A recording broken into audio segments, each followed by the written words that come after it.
Facundo Romero, Marcelo Cosnar, y quienes habla, Claudia Salvo, que estamos organizando parte de estas jornadas. Pertenecemos al programa de investigación, discursos, prácticas e instituciones educativas del Departamento de Ciencias Sociales, y también está participando la Asociación de Graduados de la Universidad Nacional de Quilmes, convocando a estas jornadas a dialogar sobre la obra de este filósofo argentino, y también quería comentarles que estamos trabajando en esta campaña de difusión y profundización del pensamiento de Rodolfo Kusch para estas novenas jornadas. Hablar de interculturalidad en nuestros tiempos parece algo corriente desde el discurso educativo.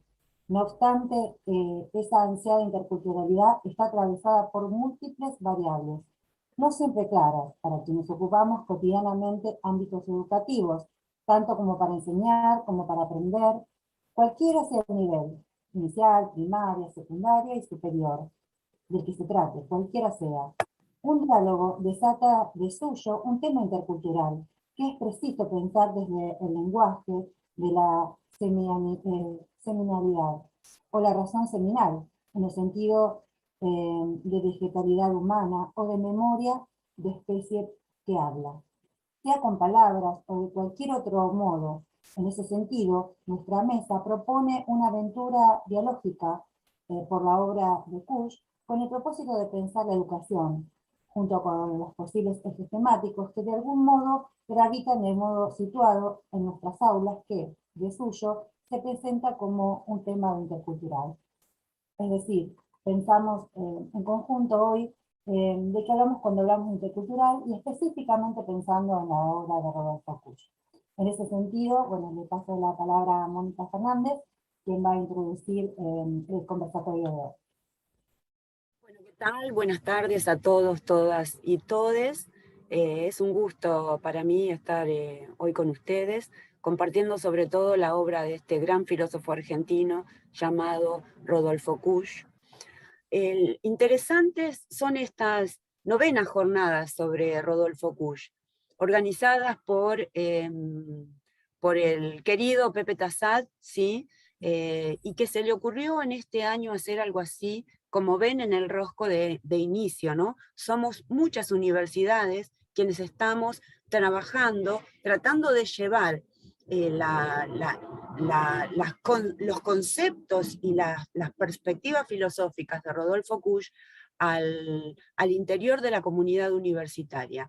Rodolfo Kusch fue un gran filósofo, pero ya como nos decía Foucault, si ustedes recuerdan, que no se puede hablar de cualquier tema en cualquier momento, creo que en la época en la que Kusch escribía no se podía hablar del mismo modo de interculturalidad o de decolonialidad como sí hablamos en este tiempo nuestro. Entonces, en el caso nuestro, nosotros proponemos un diálogo cuya excusa, si ustedes quieren, es la interculturalidad educativa, pensando algunos conceptos que están presentes en la obra de Rodolfo Kusch. Esta imagen, este rosco que ven ustedes acá, muestra la cantidad de comunidades educativas y otras comunidades artísticas que están trabajando en estas novenas jornadas. Luego seguramente tendremos la oportunidad de poder ver, escuchar y dialogar con otras propuestas. Bien, les quería hablar en principio algo de la biografía de, en realidad, Günther Rodolfo Kusch, cuyo nacimiento fue en Buenos Aires el 25 de junio de 1922, pero su padre y su madre eran originarios de Alemania. Su papá trabajaba en una empresa de energía eléctrica y se trasladaron a Buenos Aires, y fue en Buenos Aires donde nació Rodolfo Kusch, pero su padre murió tempranamente. Fíjense que Rodolfo nació en el 22 y en el 26 su padre murió. Antes de la muerte de su padre, había estudiado en escuelas privadas, en escuelas alemanas. Sin embargo, con la muerte de su padre, tuvo que modificar ese estilo de vida y comenzó a transitar los espacios de la vida pública, de la vida escolar pública, ¿no? Una vez finalizada su educación básica y secundaria, intenta iniciar la carrera de ingeniería, probablemente imitando las actividades de su padre, ¿no? Pero sin embargo, descubre que su vocación es la filosofía y egresa en 1948 de la Facultad de Filosofía y Letras de la Universidad de Buenos Aires. Kusch se ha vinculado mucho con otras orientaciones no tan académicas, no tan teóricas, si se quiere, sino más bien artísticas, ¿no? Entonces, desde ese lugar, Kusch escribió obras de teatro, escribió también tangos y múltiples artículos para revistas, ¿no? Ahora bien, lo que a mí me interesa es que su obra, sea del lado del arte o sea del lado de lo académico, de lo teórico, siempre estaba circunscripta a la realidad política. La realidad política que siempre, desde su perspectiva, daba paso a la participación popular. Respecto de sus investigaciones, generalmente estaban basadas en lo porteño, ¿no? En esa perspectiva, en ese modo de ver el mundo de la ciudad argentina, si ustedes quieren, centro, por estar, por ser el lugar precisamente que es algo así como la capital de nuestro país, ¿no? Y desde ese lugar entonces lo porteño, llamado así la ciudad de Buenos Aires, llamada porteña por estar justamente, como ustedes saben, a orillas del Río de la Plata. Pero no era solamente ese espíritu porteño el que lo hacía pensar, sino también el espíritu del barrio, ¿no? El espíritu del barrio, como todos ustedes saben, tiene mucho que ver con lo históricamente llamado como algo en el que intervenían múltiples culturas, ¿no? Si bien es cierto que probablemente no se le llamaba interculturalidad, sino, si ustedes quieren, abanico de culturas, como suele escucharse, pero lo cierto es que en el barrio, y en el barrio porteño fundamentalmente, existían múltiples culturas que de algún modo eran las que Kusch observaba desde pequeño y sobre todo al interesarse por la cultura desde el arte y desde lo académico. En ese sentido, lo porteño, el barrio, se va entrelazando con su mirada hacia lo indígena, ¿no? Lo indígena, de algún modo, estaría identificando eso que tiene que ver con lo popular del barrio, pero también, de algún modo, interseccionándose con ese porteño que tiene orientaciones más de tipo europeas, ¿no? Esa, de algún modo, esa herencia que nos deja el legado de la disputa entre civilización y barbarie. Bien, se dedicó en la actividad técnica a la sociología y a la psicoestadística en el Ministerio de Educación de la provincia de Buenos Aires. De ahí creo que le surge esta cuestión filosófica mezclada con un repertorio psicológico y psicoanalítico sobre todo, ¿no? Desde ese lugar trabajó en escuelas secundarias en el campo del arte y en el campo de la filosofía, y también en escuelas técnicas y también en universidades de Argentina, ¿no?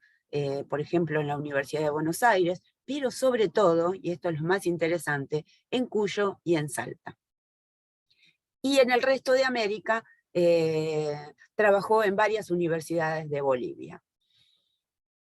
En 1976, como todos ustedes saben, la última dictadura militar se produce, y todo aquel pensar más revolucionario, más popular, es de algún modo excluido del mundo de la vida de los ciudadanos y las ciudadanas argentinas, ¿no? En ese momento, entonces, en el 76, lo destituyen del cargo que tenía en la Universidad de Salta y emprende su viaje a la ciudad de Maimará, en Jujuy. Allí continúa sus investigaciones, integrando un equipo interdisciplinar de la Universidad Nacional de Salta, dirigido por, de El Salvador, dirigida por Juan Carlos Escanone, otro filósofo muy crítico, un gran filósofo de la liberación. Bien, el 30 de septiembre de 1979 se produce en Buenos Aires la muerte de nuestro querido Rodolfo Kusch.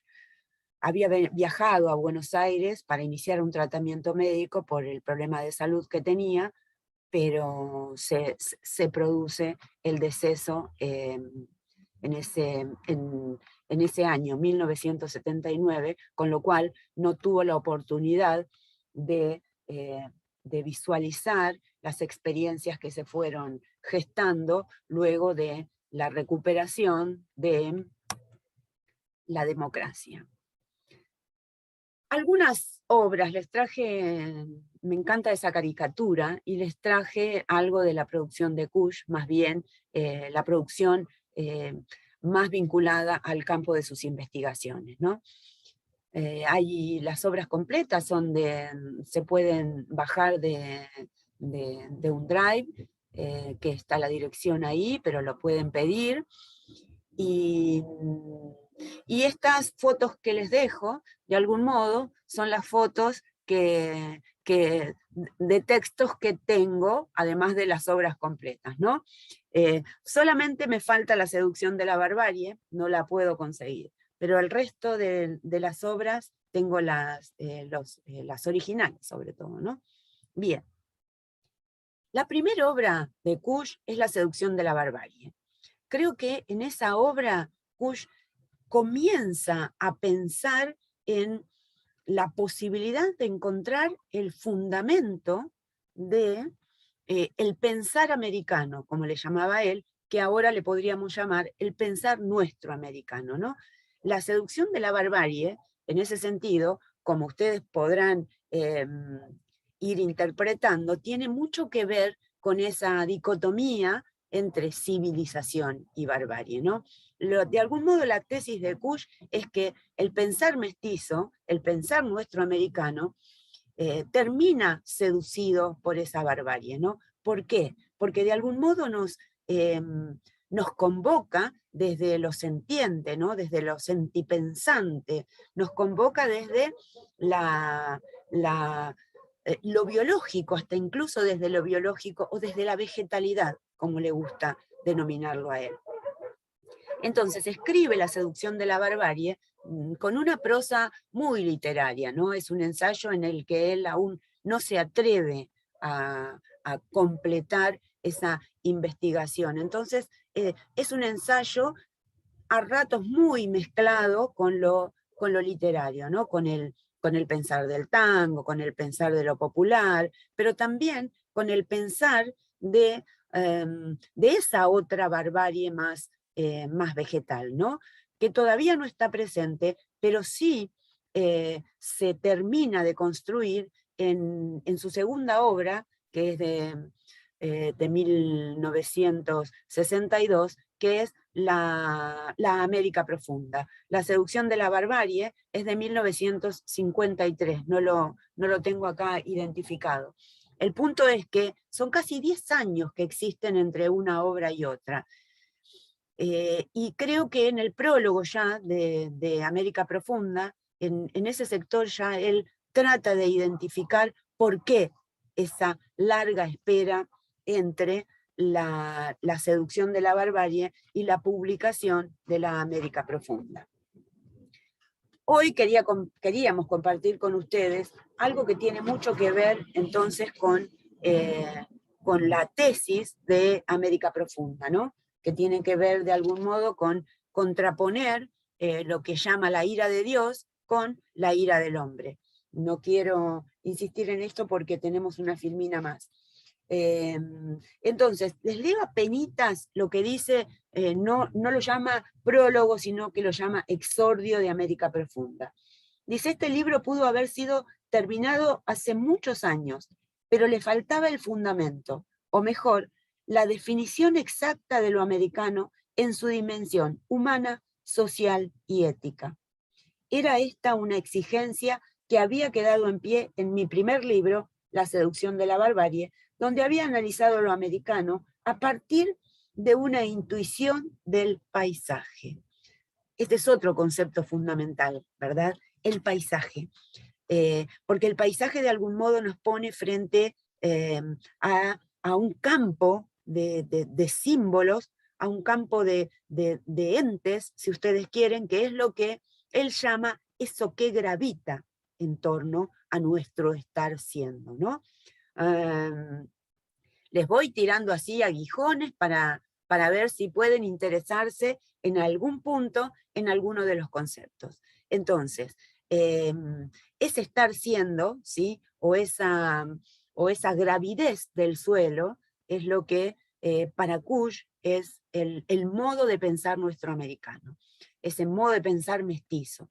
Y en América Profunda justamente va más allá de la seducción de la barbarie, más allá en el sentido de lo histórico, y trabaja mucho más con lo que tiene que ver con la cultura originaria incaica, sobre todo, ¿no?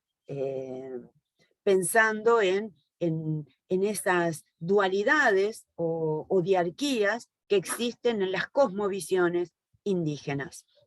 A partir de estos símbolos, ¿no? De estos entes que giran a nuestro alrededor. Indios, porteños y dioses es otra de las, que es del año 1975, es otra de las entregas de Rodolfo Kusch, creo que una de las más accesibles para iniciarse en la lectura de la obra de Rodolfo Kusch. ¿Por qué? Porque es una compilación de ensayos cortos, ensayos muy cortos, en los que va mezclando justamente esos tópicos, ¿no? El tópico de las poblaciones originarias, con tópicos de la vida porteña, pero también en esos dioses que de algún modo tienen mucho que ver tanto en la conformación cosmogónica como en la conformación de lo porteño, ¿no? Lo porteño en el sentido de cualquier ciudad colonizada, ¿no? Porque hay ahí un mestizaje interesante. La negación en el pensamiento popular, otro texto maravilloso en el que pueden encontrar también una serie de ensayos que tienen mucho que ver con ese vínculo entre la seducción de la barbarie y la América Profunda. Ahí él va haciendo como una dialéctica en la producción literaria, de un libro va escribiendo otro y hace una síntesis, por ejemplo en Indios, porteños y dioses.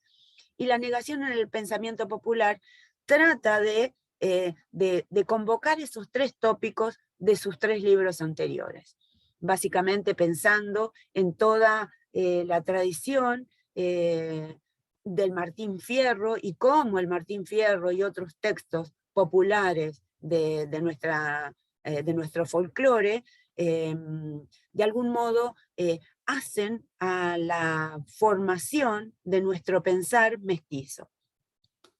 Ya en Geocultura del Hombre Americano y en el esbozo de una antropología filosófica americana, la cosa se vuelve más técnica.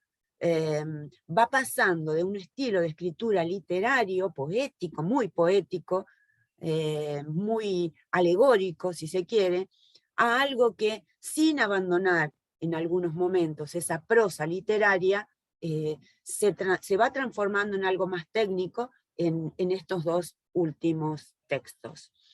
El esbozo de una antropología filosófica americana, que siempre digo que fue mi descubrimiento de la obra de Rodolfo Kusch, lo escribe en el 78 y, como les dije anteriormente, en el 79 muere y su obra queda en ese esbozo de la antropología filosófica americana, lamentablemente. Hubiésemos querido más obras, pero también creo que estamos en condiciones de ir recreando o repensando lo que nos brinda este filósofo argentino. Bien, eso para presentarles algo de la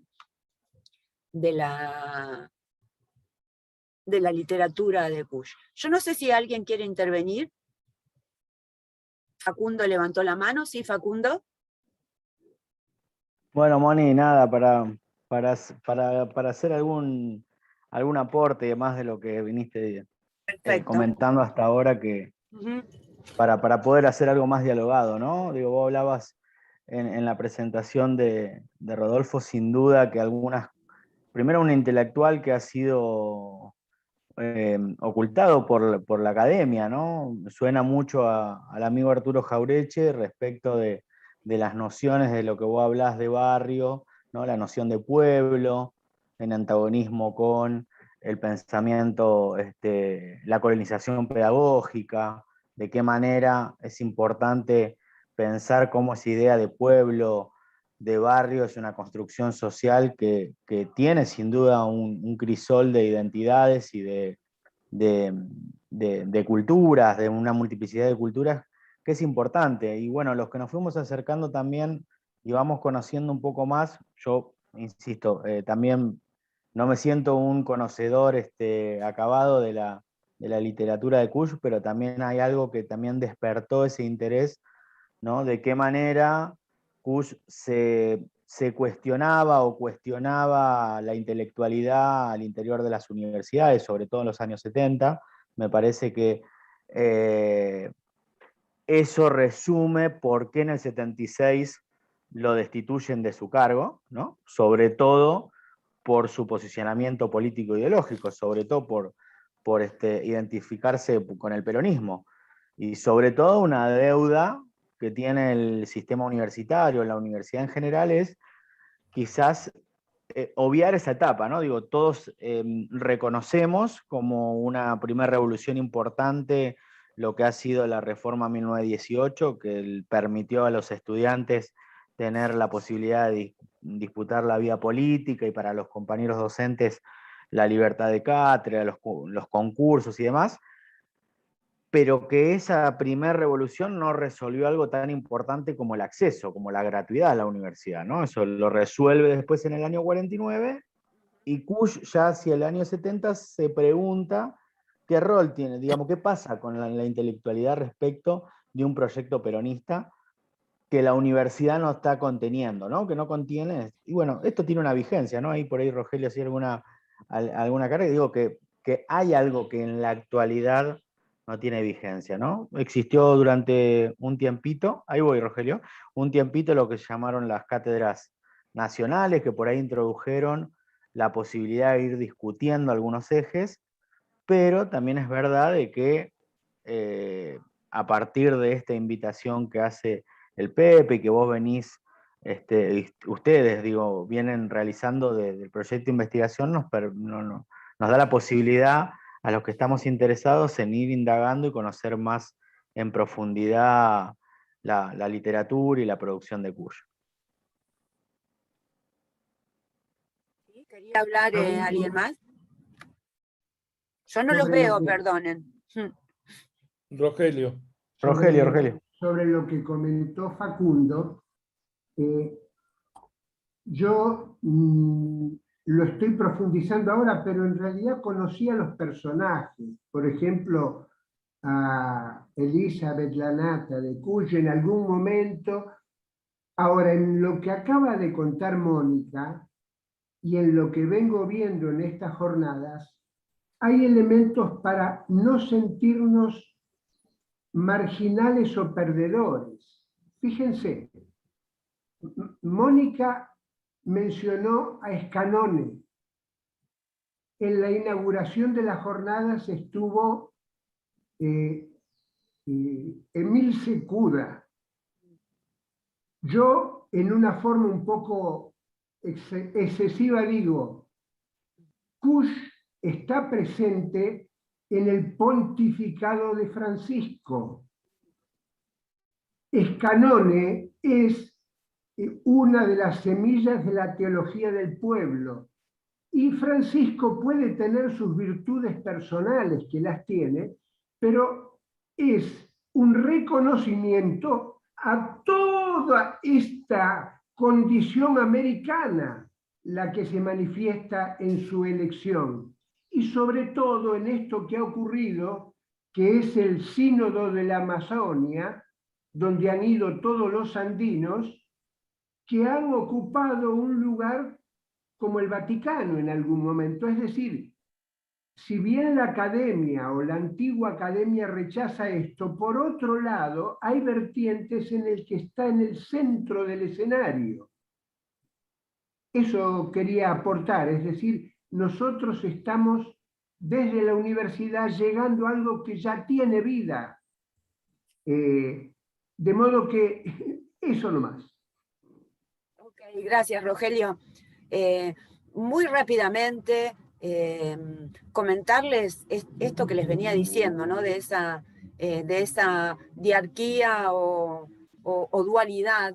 Esta sería una dualidad que ve Kush en América Profunda, que tiene que ver con la ira divina o la ira de la naturaleza y la ira del hombre, ¿no? De algún modo, cuando hablamos de la ira divina, hablamos del temor a los dioses, pero siempre en función de los fenómenos naturales, ¿no?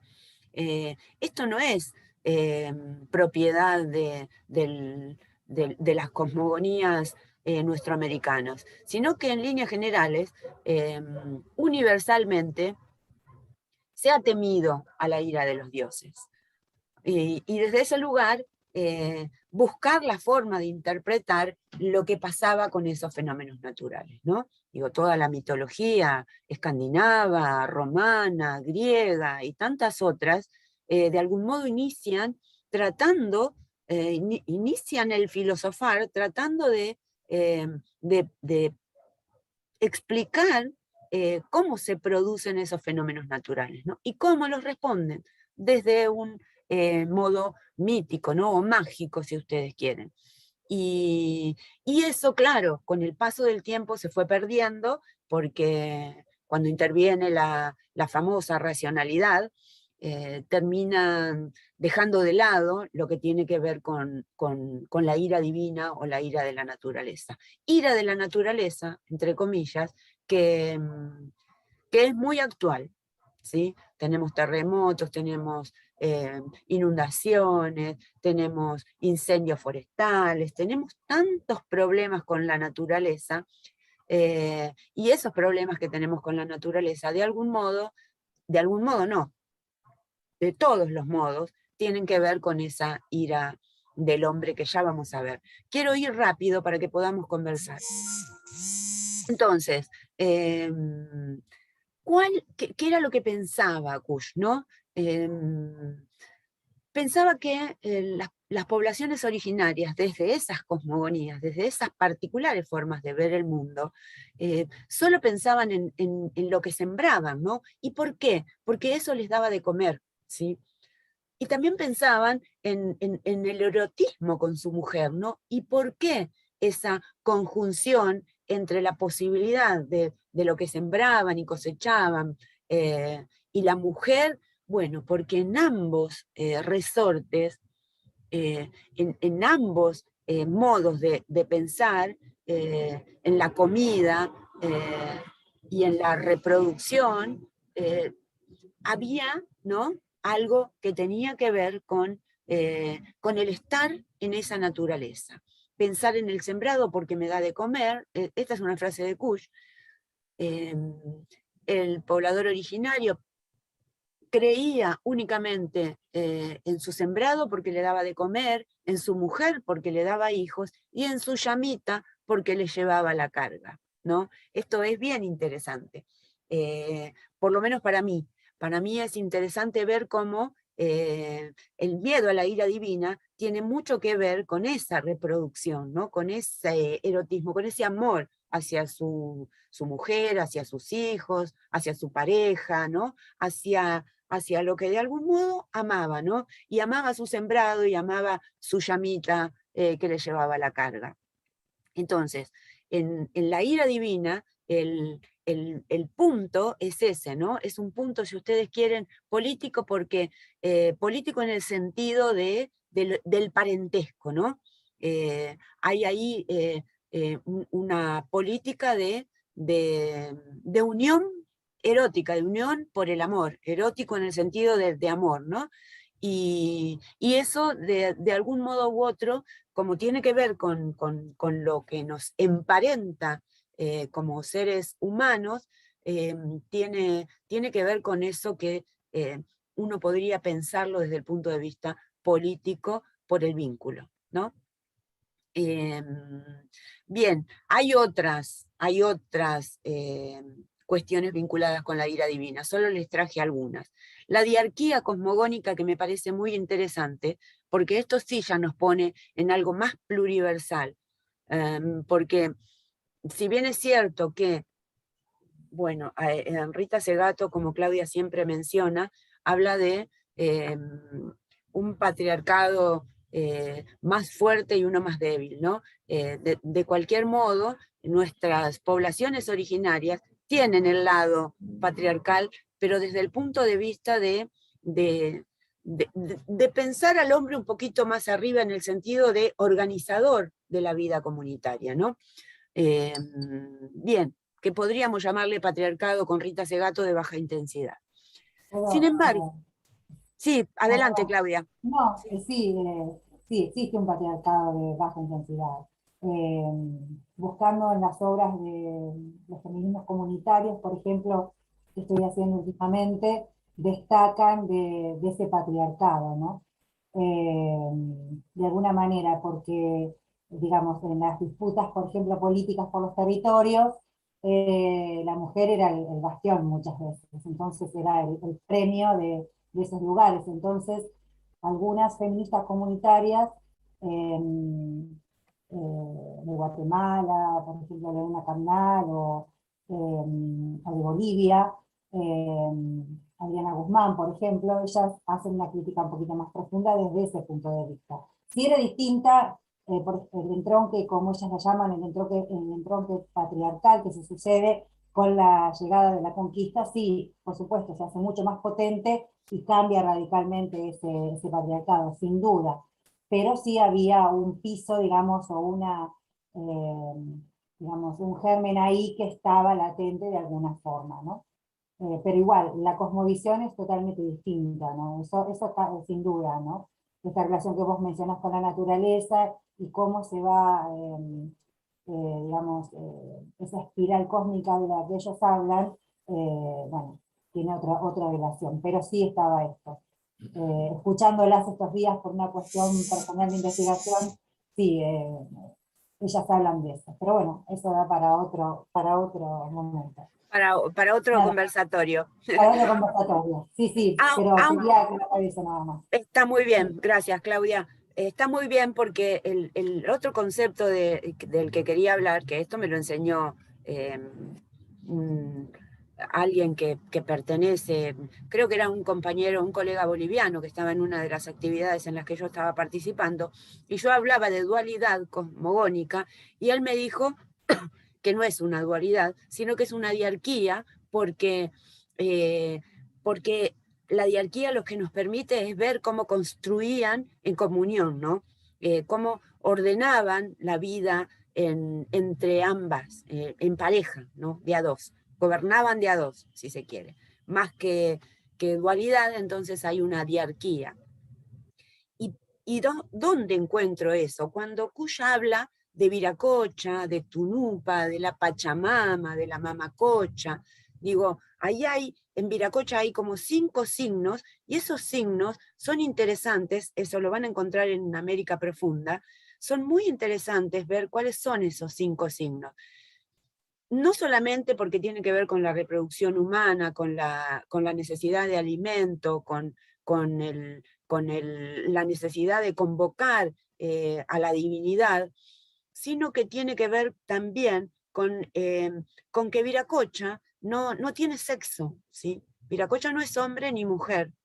Viracocha es un dios, un dios que si ustedes quieren lo pueden transformar en hombre y mujer o en cualquier otra orientación sexual que uno pueda llegar a tener. Y me parece que eso es lo maravilloso de estos 5 signos de Viracocha que nos pone Kush en América Profunda, ¿no?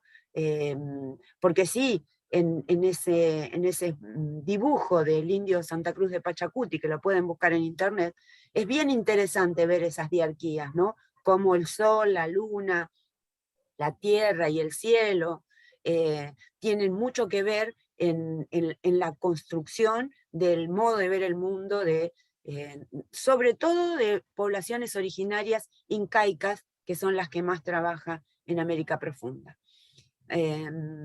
Y lo interesante de ver esto es que la solución natural frente a la ira divina tiene que ver mucho con una cuestión de amparo, ¿no? Porque el devenir del desamparo se vendría dando con el efecto de esa ira divina que se desarrollaría desamparando a quien está de algún modo participando de esa gravidez de la tierra, ¿no? Entonces, hay una solución natural frente a la ira divina por cuestiones que tienen que ver con el miedo al desamparo, ¿no?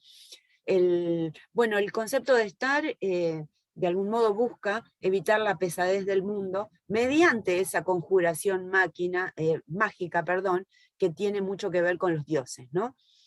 Y el estar aquí sería básicamente eso que tiene que ver con la economía del amparo, con el cuidado, si ustedes quieren, ¿no? Economía en el sentido de la economía familiar, ¿no? De la economía para la reproducción humana. Y por eso el amparo de quién, el amparo de la vegetalidad, el amparo del sol, el amparo de la luna, el amparo de la posibilidad de poder cultivar una parte del terreno para recoger el alimento. Bien, ese tipo de amparo, ¿no? En el estar aquí hay una economía de amparo. Y en cambio, y esta es la contraposición, en la ira del hombre, que tiene mucho que ver con el nacimiento de la técnica o la tecnología, si ustedes quieren, ¿no? Yo creo que Kush viaja intelectualmente de esa ira divina a la ira del hombre y de la mujer, porque no lo dice Kush, pero si hubiese estado escribiendo en este momento lo diría, tal como lo hizo Freire, reconocer que, bueno, que nos olvidamos de nombrar a la mujer en nuestras construcciones conceptuales. Entonces, desde pensar esos dos vectores o esas dos iras, se desata para Kush una feroz crítica hacia los objetos, ¿no? Hay todo un capítulo que habla de los objetos. Esos objetos tienen que ver mucho con la técnica que caracteriza al mundo eurocéntrico y sobre todo a la ciudad amurallada, ¿no? Y de ahí que la ciudad, para ampararse, en lugar de ampararse en la vegetalidad, busca amurallarla para ampararse ya no de la ira de los dioses, sino de la ira de los hombres. La ira del hombre entonces surge en esa ciudad europea desde la mano de la conceptualización del ser, del ente, de lo técnico, de lo instrumental, de lo ordenado, es decir, de lo apolíneo, todo lo que tiene que ver con un orden y con transformar toda la producción material y simbólica en mercancía. Eso es lo que tiene que ver para Kush con la ira del hombre, ¿no? Que se contrapone, por supuesto, a la anticiudad, que tiene que ver con lo mágico, con lo mítico, con lo caótico, es decir, con lo dionisíaco. Fíjense cómo va construyendo esa mirada, ¿no? Diárquica, o en este caso dual, si se quiere, cómo se van conjugando esas dos iras, ¿no? La ira divina y la ira del hombre. Entonces, todo ese paisaje de cemento que caracteriza a la ciudad se mueve en función del mercado, como les decía antes. O mejor, para Kush, leyendo América Profunda del Mercader, puesto que el golpe final contra la ira de Dios es dado por ese mercader, ¿no? Con él se reemplaza la ira de Dios por la ira del hombre en forma definitiva y se escamotea la posibilidad de una sabiduría. Estas son palabras de Kush que de algún modo, si pensamos en la ira divina, nos estaría brindando la posibilidad de construir no ya un conocimiento, sino más bien una sabiduría. Algo que es distinto, que no tenemos tiempo de dialogar ahora, ¿no? Voy a pasar esta filmina porque les quiero dar lugar a mis compañeros. Pero la historia traicionada tiene que ver con los que les contaba antes de la seducción de la barbarie y también de indios, porteños y dioses, y también de la negación en el pensamiento popular. Porque de aquí, de este estar siendo versus el ser alguien, de algún modo el estar siendo es lo que tiene que ver con la ira de Dios, y el ser alguien lo que tiene que ver con la ira del hombre, de esa dicotomía surge lo que llamamos colonización, sobre todo de la inteligencia, que es lo que más nos interesa en este siglo XXI, ¿no? De la colonización de la inteligencia. Por la noción de ser alguien nace, porque la noción de ser alguien nace con la conquista de América, con el famoso ego conquiro del que tanto nos habla Enrique Dussel y tantos otros autores. En este momento de la vida de la humanidad nacen, para Kush, los profetas del miedo. ¿Quiénes son esos profetas del miedo? ¿No? Hay ahí como un choque, como un pachacuti, diría Kush, como algo como un vuelco de golpe, ¿no? Un vuelco tremendo que hasta puede producir una revolución, ¿no? Chocan las experiencias humanas, la del estar y la del ser, o también la del estar siendo de las poblaciones originarias de la América profunda, o es decir, de las mentalidades precolombinas, y la del ser alguien, la arrogancia del tener cosas materiales o de transformar todo en mercancía, ¿no? Propia de la mentalidad burguesa, es decir, mercantilistas del siglo XVI y XVII. Y Kush también trabaja mucho esto de que se trata del miedo a ser nosotros mismos, ¿no? Que nos torna iracundos, enojados, pendencieros y pendencieras, porque estamos accionados, ¿no? por ese temor a nuestra identidad marcada por esa cualidad del estar nomás, dice Kush, ¿no? Interesantísimo. Entonces, esto de la colonización intelectual, de lo que nos hablaba Facundo con Jauretche, tiene mucho que ver con esto que Kush llama mestizaje intelectual, ¿no? Es el lugar mestizo propio de la colonización teórica, y la colonización teórica es filosófica, es política, educativa, pero también es científica, es jurídica, es social y en el fondo ética. Entonces, lo que tenemos que tratar de ver es que ese mestizaje intelectual no lleva en sus genes solamente lo que tiene que ver con lo eurocéntrico, sino que también se desata por esa genética de la tierra, ¿no? Que nos caracteriza como poblaciones nuestroamericanas. Nos debatimos entonces entre esos dos vectores, entre el estar siendo y el ser alguien. Es una especie de negación cultural, ¿no? Que nos hace olvidar un aspecto fundamental del humano, algo demasiado humano, y es que el amparo, nunca el desamparo de la economía eurocéntrica, es necesario para habitar el mundo. El amparo, ¿de qué amparo? El amparo de un intercambio de bienes simbólicos y materiales que se nota en alguno de los textos de Kush cuando habla del trueque, ¿no? Del mercado del trueque.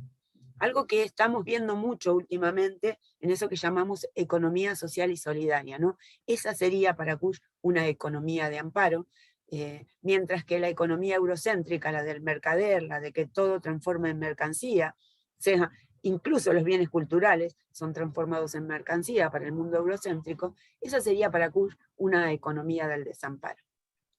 Para evitar el mundo necesitamos pensar esa economía de amparo. Bien, y acá el telón hubiese seguido hablando horas del tema, pero quiero que hablen mis colegas, ¿no? En el telón les dejo una frase de Kusch bien interesante. La mística que encierra ese itinerario sencillo y simple de que la creación del mundo responde a un juego entre lo que es humano y lo que es el mundo, y que considera que el ser de la humanidad es como lo dibujara el Yamqui, se refiere al dibujo de Santa Cruz de Pachacuti, nada más que un macho y una hembra, ahora sí, ¿no? Esa humanidad como la dibuja el Yamqui, nada más que un macho y una hembra colocados en el corazón del cosmos, jugando en el terreno del azar, la posibilidad que haya copulación y luego el fruto. Parece fuerte, parece animal, parece vegetal, pero sin embargo, ¿qué otra cosa queremos como seres humanos que ese vivir y reproducirnos desde una perspectiva de amor, ¿no? Con nuestras familias, con nuestros colegas, con nuestros amigos? Y entonces me parece que es fuerte lo que dice, de que luego está el fruto, pero que sin embargo, si uno lo tamiza por la cosmogonía que tiene que ver con esa ira divina, con esa vegetalidad humana, me parece que se comprendería mejor que lo que más nos interesa como seres humanos es justamente eso, el estar siendo, ¿no?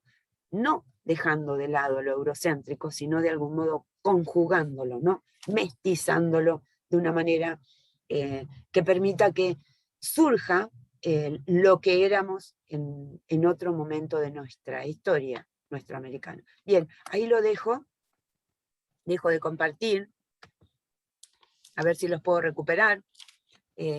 Bueno, lo traté de acelerar lo más que pude, quería que ustedes participaran. Ahora sí, no sé quién está con ganas de tomar la palabra.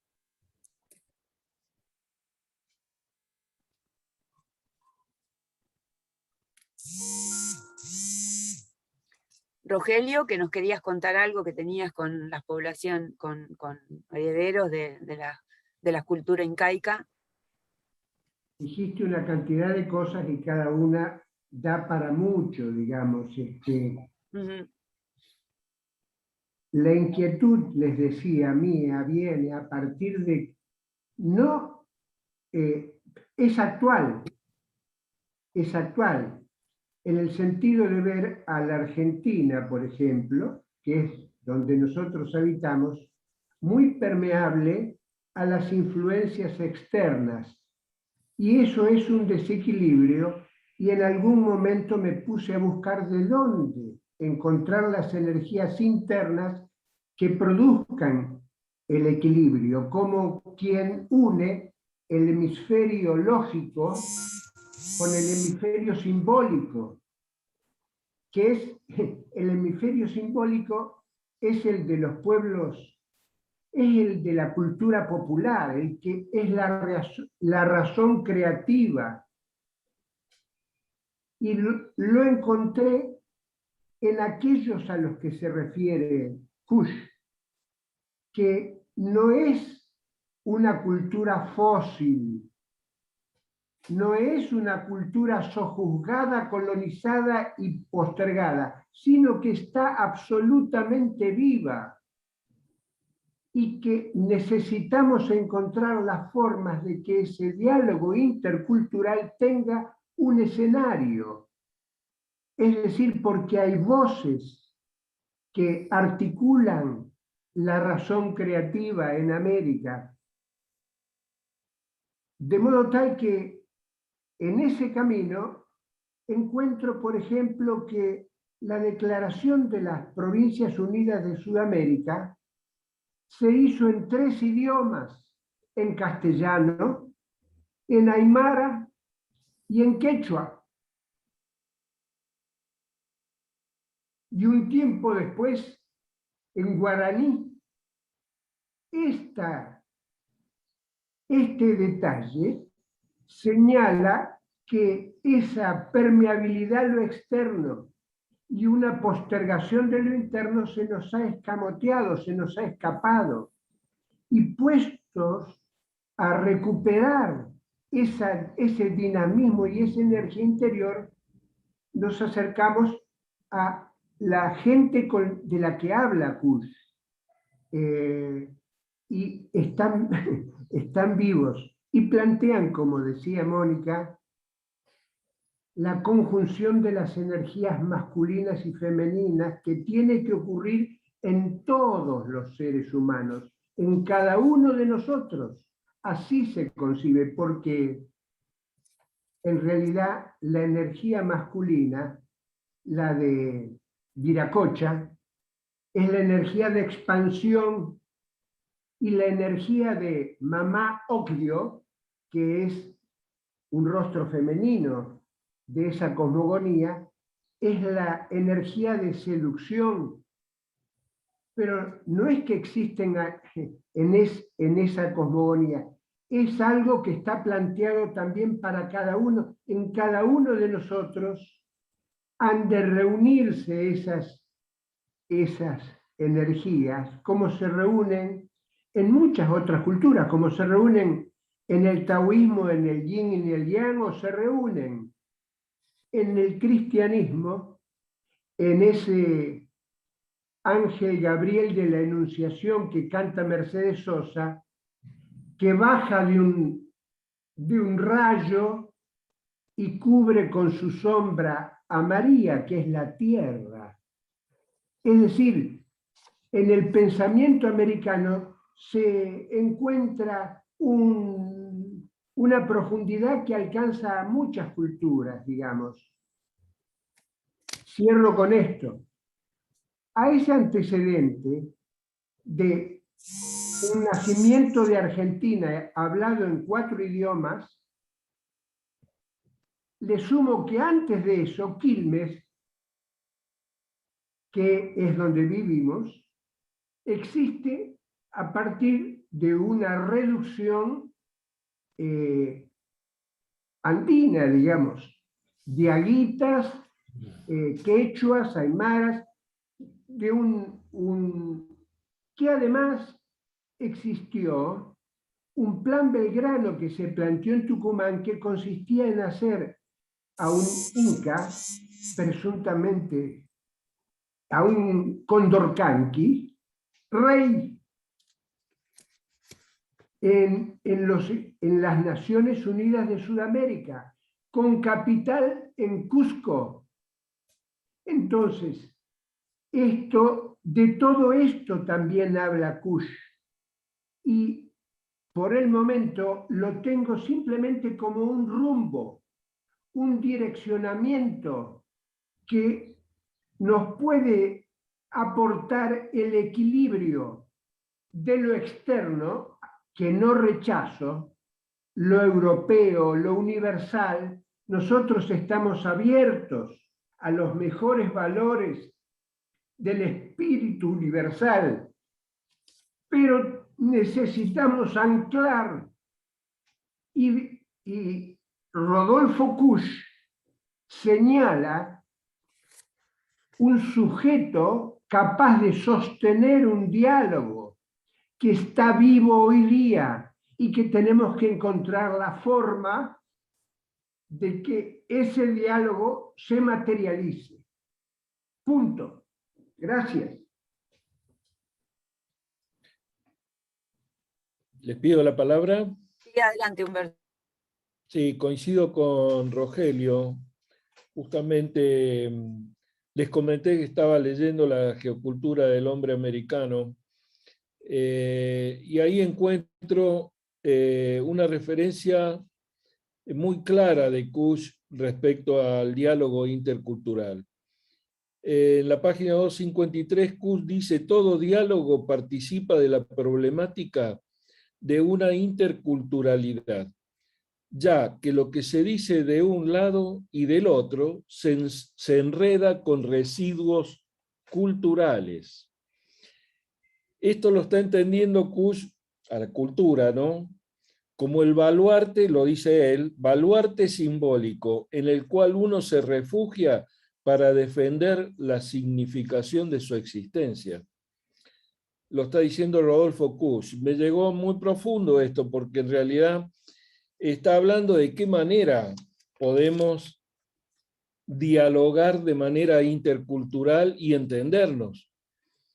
Porque es muy difícil si uno no comprende la simbología y el mito que puede existir en culturas ancestrales, en culturas originales, o hoy mismo en el mismo conurbano, para no irnos al altiplano, ¿no es cierto?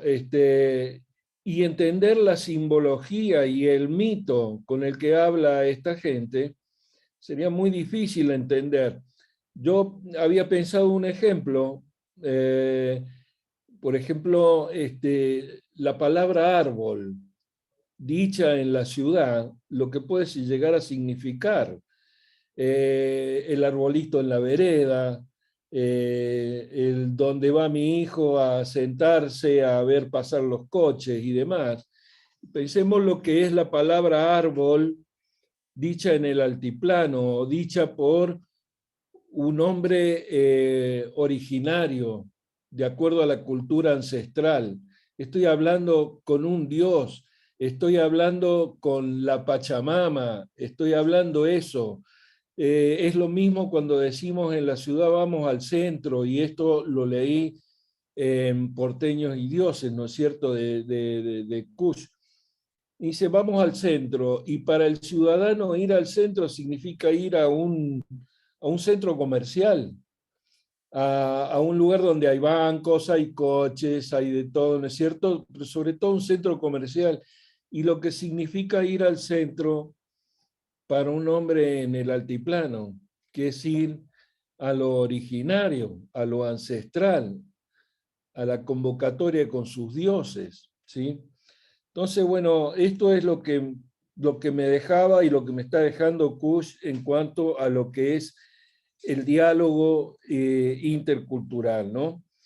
Entender de que en este diálogo intercultural, cuando uno está conversando con gente de diversas culturas, tiene que despojarse de verdades que creemos absolutas, abandonar cualquier tipo de prejuicio, entender que un diálogo intercultural no debe ni debe haber situaciones de dominación o de creer que tenemos la razón. Tenemos que lucharnos por esforzarnos por comprender, escuchar y asimilar, en vez de dirigir, convencer o controlar. Estoy leyendo prácticamente palabras del mismo Kusch. Esto es lo que quería aportarles, compañeros. Gracias, Humberto. ¿Vas vos, Claudia? ¿O puedo intervenir? Quería comentar, no, Dale. estamos acostumbrados a hablar por los demás, sobre todo por las culturas originarias, por la afrodescendencia, por cada una de las comunidades o etnias que conocemos, ¿no? Y que dialogamos habitualmente muchas veces, ¿no? Por distintas razones. Y hablamos por ellas. Entonces, a veces esto que dice Humberto me parece súper importante, digamos, poder escuchar y la cosmovisión de la que hablan, ¿no? Ayer escuchando a una referente del feminismo comunitario, ella decía, nosotros hablamos, por ejemplo, de tomarnos un relax e ir el contacto con la naturaleza, ¿no?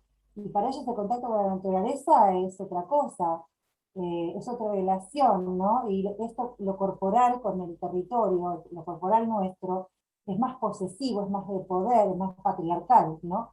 Por así decirlo. En cambio, la cosmovisión de ellos tienen otra forma de interactuar, menos extractivista, esta cuestión de rapiñar, ¿no? Como también lo menciona muchas veces Rita Segato en sus textos, ¿no? Esto de rapiña, que tiene mucho todo lo que es, bueno, hoy con el neoliberalismo, ¿no? Lo vemos, ¿no? Y en general lo que está sucediendo con esas poblaciones, sobre todo las originarias, es que en esos lugares se instalan las minerías y se instalan un montón de situaciones que corroen el ambiente y que no les permite realmente, hoy están luchando por sus territorios, por ejemplo, ¿no? En nuestro país, por ejemplo, el tema de la ley, ¿no?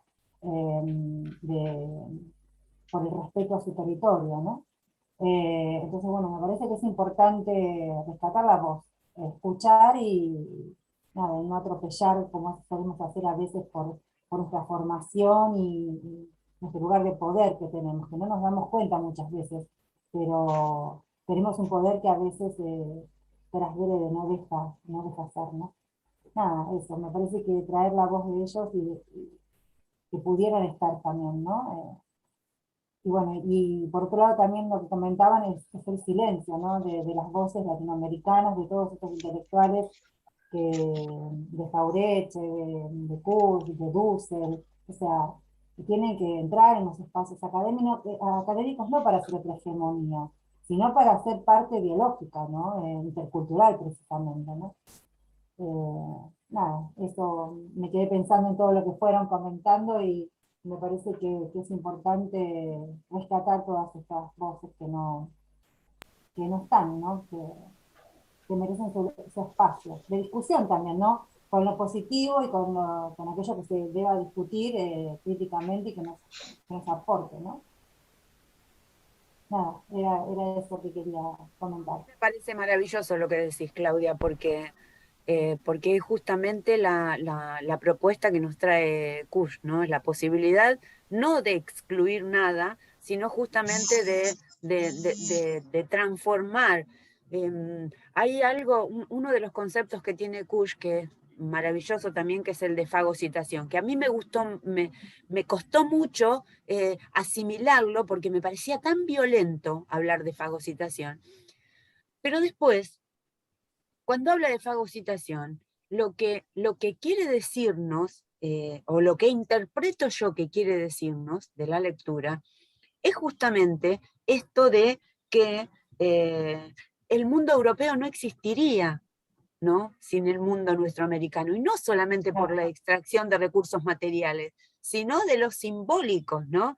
Entonces lo que él dice es que quien fagocita, quien se morfa a la otra cultura, no son ellos a nosotros, sino nosotros a ellos, nosotros nos morfamos a ellos, pero no tenemos la capacidad de poder pensar cómo es esa fagocitación, ¿no? ¿Cómo es? Hay un filósofo, o había un filósofo brasilero, que hablaba de la antropofagia, ¿no? Y me lo como. Creo que esto tiene que ver con eso, ¿no? Nos los comimos, nuestros pobladores originarios se comieron a la cultura de algún modo. ¿Desde dónde? Desde la habilidad para pensar las dos cosas al mismo tiempo, es decir, su mentalidad diárquica les permitió, de algún modo, incorporar lo del resto, y el resto ni siquiera se dio cuenta que incorporaba lo nuestro. No sé si me explico, ¿no? Pero me parece que esa idea... Sí, adelante, Rogelio.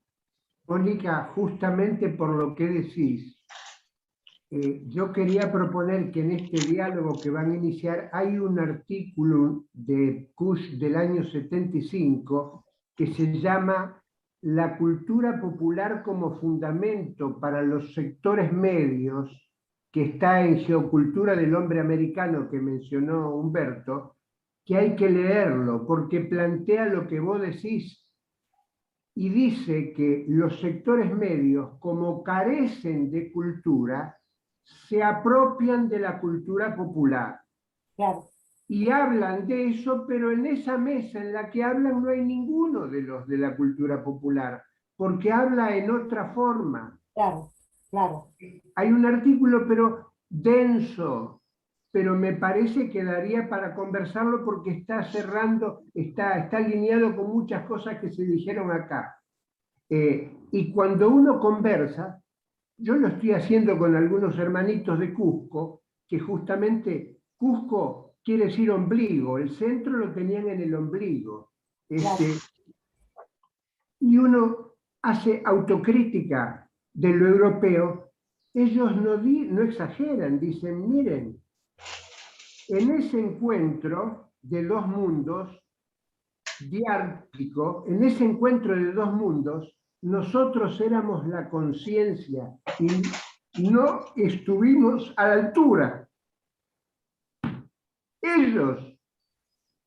O sea que hay mucha más afinidad de la que pensamos, es decir, no hay un resentimiento ni un antagonismo, sino más bien hay una falta de diálogo. Que por eso me entusiasma lo que están haciendo ustedes.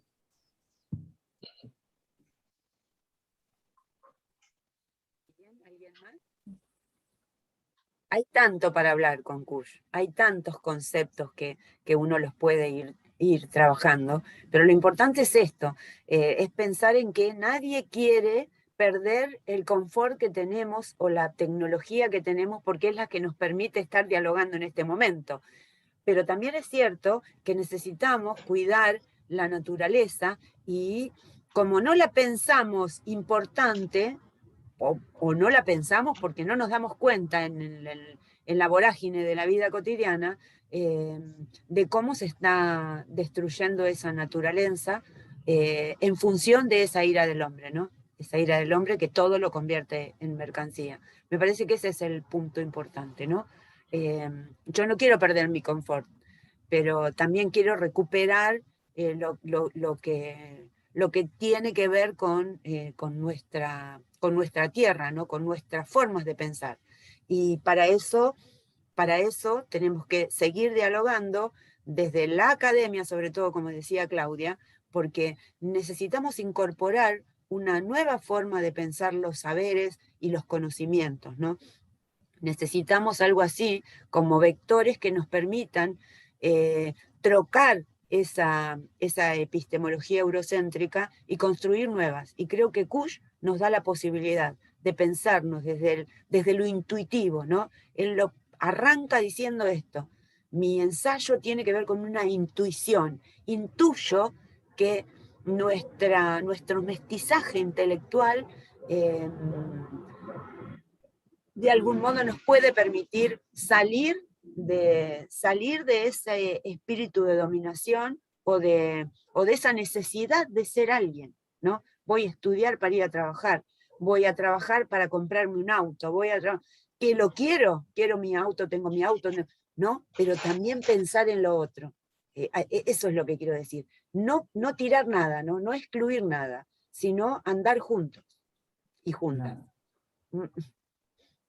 Sobre la ira de Dios y la ira del hombre, lo que yo he visto es que la relación con lo divino para los hermanos populares o andinos no es de adoración y sumisión, sino que es de diálogo y negociación, porque se conciben a sí mismos como creadores, no son parte de la creación como co-creadores. Y cuando uno hurguetea un poquito, yo vengo de formación cristiana, no porque lo elegí, sino porque nací ahí. Y me doy cuenta que cuando en el cristianismo se dice hijos de Dios, ¿qué se está diciendo? ¿Un hijo de Dios qué es? Un Dios. Es decir, un creador. Y esa es la forma en que el andino se relaciona con la tierra, que es el elemento femenino, o con el sol, que es el elemento celeste. Armoniza y negocia. Y también quiere este diálogo que están planteando ustedes, porque quieren confort también. ¿Cómo no van a querer confort? Interesantísimo, mucha alegría de estar acá, ¿eh? Facundo. Ya dije demasiado.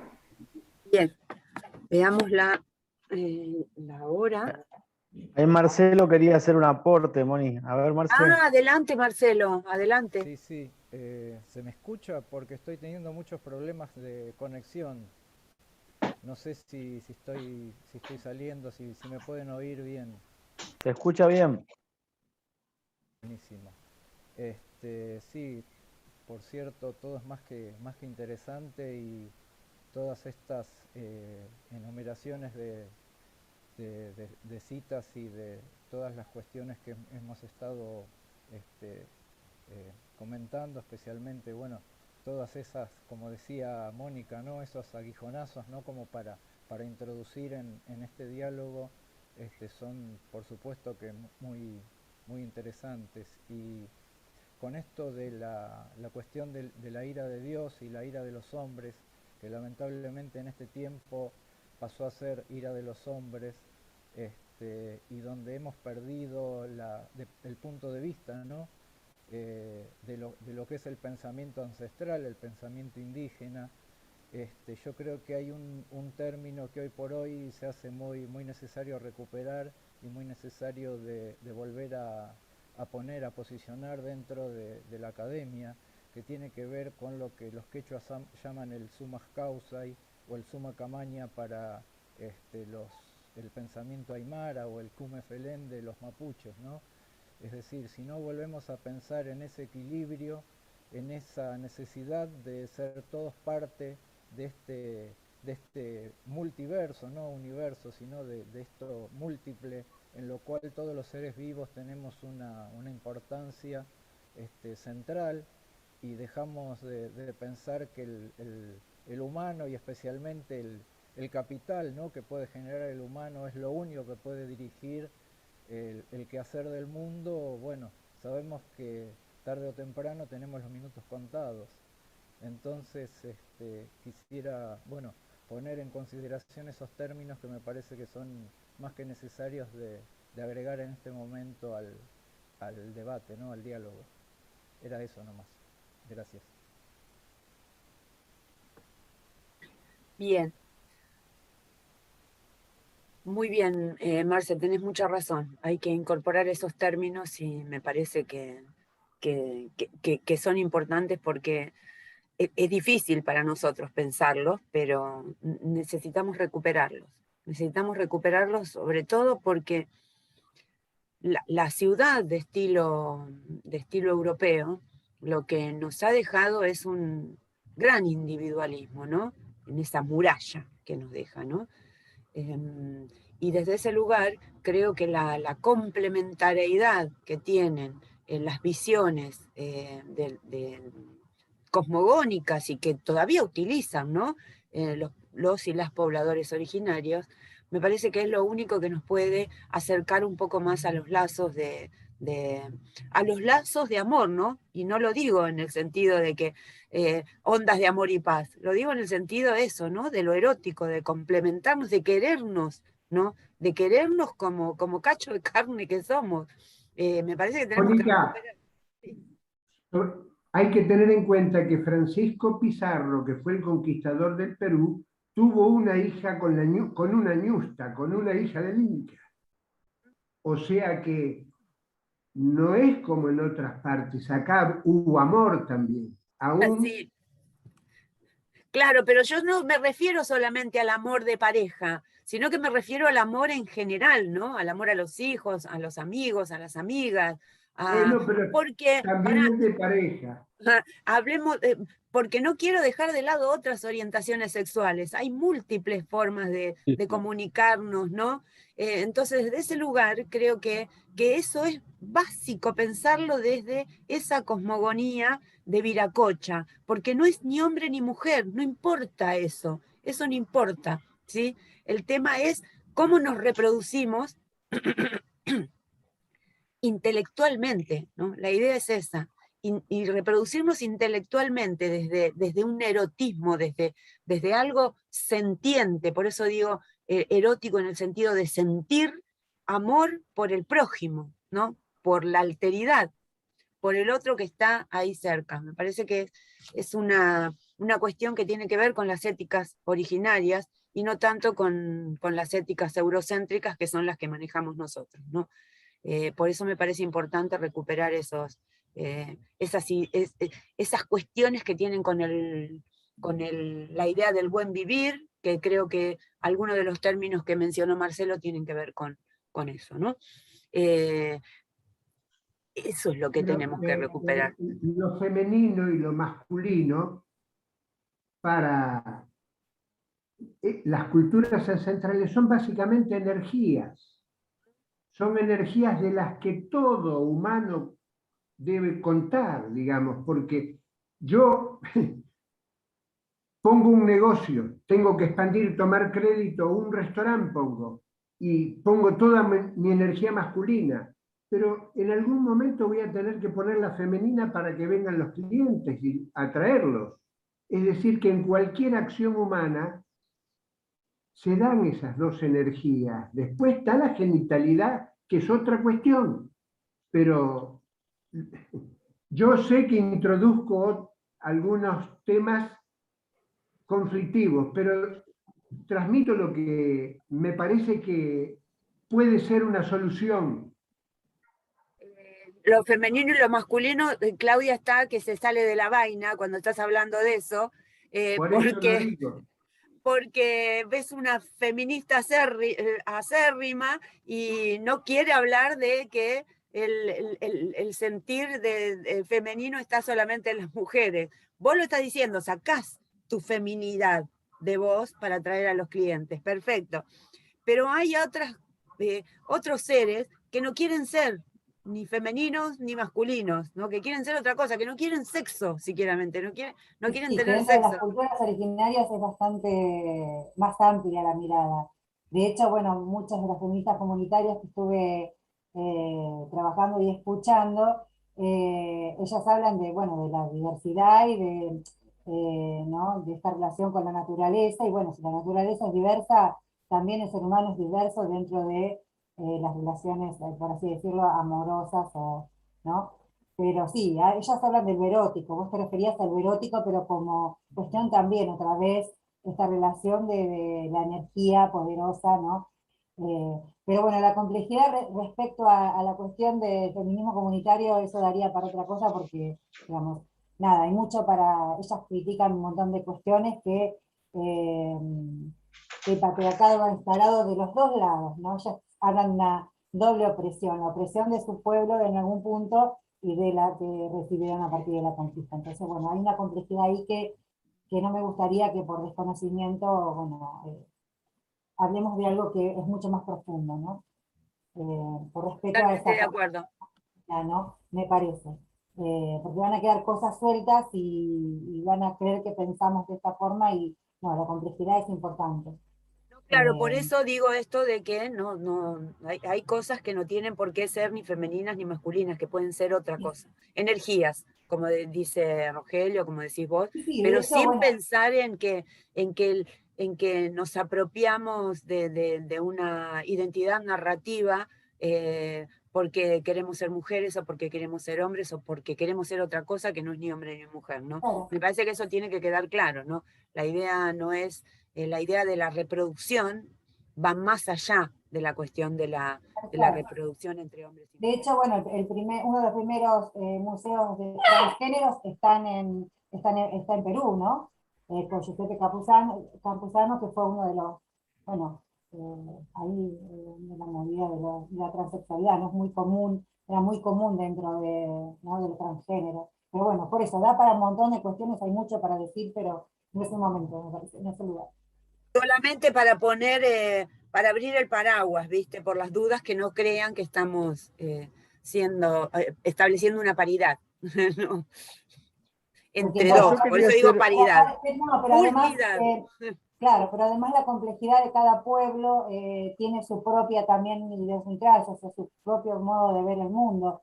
Quizás para la comunidad andina tenía una forma, para los mapuches tiene otra, entonces me parece hablar también, otra vez, hablamos de una heterogeneidad cuando hay una diversidad también dentro de la cultura, de las culturas indígenas, ¿no? Me parece que eso también es importante decir. como lo hay en Argentina en toda su dimensión, ¿no? No es lo mismo estar en Buenos Aires que estar en La Puna, y así un montón de cuestiones, ¿no? Nada, es para no volver a volver heterogéneo algo que es complejo y es diverso, ¿no? Pluriversal, diría Dussel, ¿no? Hay algo, una interseccionalidad interesante ahí que nos habla de eso pluriversal o analéctico, que es bien Tal cual. interesante. Da Sí, para sí. otra cosa también, ¿no? Pero digo, para ponerlo ahí en... Ya, todo esto, digamos, lo hila de alguna manera la obra de Rodolfo Puig nos permite esto, ¿no? Hilar y, ¿no? Desenhebrar un montón de cuestiones que están ahí, que están ovilladas y que hay que empezar a desarmar, como dirían las feministas comunitarias, ¿no? Compas, hay algo que yo quería aportar, no esquivándole a esta discusión o a estos aportes, sino volviendo un poquito en lo anterior del respeto y de la escucha por lo que tienen para aportar las diferentes culturas, ¿no? A mí me parece que la Universidad de Quilmes en este sentido ha hecho algunos aportes interesantes. Por ejemplo, no sé en la actualidad, pero hace unos años atrás, un curso de extensión universitaria sobre quichua, ¿no? Y me acuerdo que en el momento que salió ese curso, no sé, ahora creo tener un recuerdo que con Marcelo, yo lo hice y me da la impresión de que Marcelo también lo hizo. Quizás nos conocimos ahí, más allá de que es un compañero docente de la universidad y demás. Pero, y digamos, esa puesta en escena, mirada sobre la cultura más por la cual estamos formateados, colonizados pedagógicamente, venía a cubrir a ver, no quiero adjetivar que suene mal, ¿no? Digo, salía de lo común, ¿no? Es decir, un curso de quichua, en lugar de ser algo importante para comprender de qué manera ese lenguaje y entender un poco más a las comunidades originarias, terminaba siendo algo como ¿no? Uno ponía una lupa, no uno, sino algunos otros, ¿no? Que tenían una mirada diferente, como lo raro, como lo novedoso, tipo ratoncillo de laboratorio. Esa es una de las instancias que me parece que hizo como pie para instalar y para incorporar a la mirada de la universidad, donde, como decíamos aquí, en el territorio no solamente de Quilmes, sino en el conurbano bonaerense, conviven diferentes identidades, diferentes comunidades, diferentes culturas. Una es esa, otra me parece que es el izamiento de la huilpala, otra me parece que es el ritual que se suele hacer de la Pachamama. Digo, son espacios que estaban clausurados, que si bien por ahí no terminan de completar lo que uno quisiera, pero que al menos abren la tranquera de la universidad, ¿no? Aquellos que quizás tenemos una mirada sobre la extensión, un poco crítica, y nos gusta más hablar de vinculación territorial, tiene que ver con eso, ¿no? De que la universidad, y que me parece que es un poco el pensamiento cuyano también, ¿no? Revisar la universidad que deje de ser endogámica y que empiece a abrir sus puertas para que estar siendo o el sentimiento, ¿no? Que él lo puede palpar en Maimará, ¿no? Estando ahí con esas comunidades, ingresa de una manera diferente. Uno podría decir, bueno, sí, pero la Universidad de Quilmes queda en Bernal, ¿no? En un lugar geográfico diferente. Ahora, está en el municipio de Quilmes, que se llama Quilmes por algo en particular, no se llama Quilmes porque sí. Entonces, digo, me parece que desde ahí también está bueno pensar que nuestra universidad, que nos formó académicamente, piense estos espacios de conversación, de diálogo, donde cada uno tiene algo para aportar, que la verdad absoluta acá no está manifiesta, sino que uno discurre desde el lugar que hemos estado transitando, que hemos estado compartiendo. Y para terminar, también recuerdo que en el 2006, en la Cumbre de los Pueblos, que se hizo en Cochabamba, en Bolivia, ¿no? Para recuperar un poquito lo que estaban discutiendo sobre el final, ¿no? Había los pueblos originarios que convergían ahí, que no eran solamente de Bolivia, eran de Bolivia, pero principalmente había compañeros de Ecuador, compañeros de Venezuela, compañeros de Argentina y demás. Tenían muy clara la discusión sobre la discusión de los géneros, de géneros, ¿no? Digo, por graficarlo, estaba el movimiento travesti trans indígena, digamos, ¿no? Digo, hay una discusión, no sé si la tienen resuelta, pero que hay una discusión que se instala también dentro de las comunidades originarias. Y a mí me pareció algo maravilloso. Estoy hablando del 2006, no estoy hablando de ahora, que por ahí tiene una vigencia o está, digamos, hay más debates y demás. Estoy hablando del 2006. Y con esto termino. No solamente hablaban sobre las cuestiones de género o de géneros, sino también que tenían posiciones muy fundamentadas y muy interesantes sobre el cuidado del agua, sobre la ley de hidrocarburos, sobre los recursos naturales, no solamente de Bolivia, sino de Latinoamérica o de nuestra América, ¿no? Algo que nos invitaba a pensar Mónica ahí también. Y me parece que eso también es importante recuperarlo, ¿no? Nada, lo dejo ahí. Muy bien. No, de hecho, yo estoy participando, acompañando, está la red que se llama Opinoa, y la red, digo, porque ahora están, por ejemplo, nada, luchando por la ley de tierra, por la prorrogación de la ley de tierras del territorio, lo conformamos varias universidades, entre ellas la Universidad de Quilmes, la Universidad de Avellaneda. Hay varios, bueno, y distintos organismos, no solamente universidades, pero sí, en este momento, por ejemplo, en esta convocatoria que está en Plaza de Mayo y está en hace ya unos 15 días por lo menos, la universidad está participando de eso.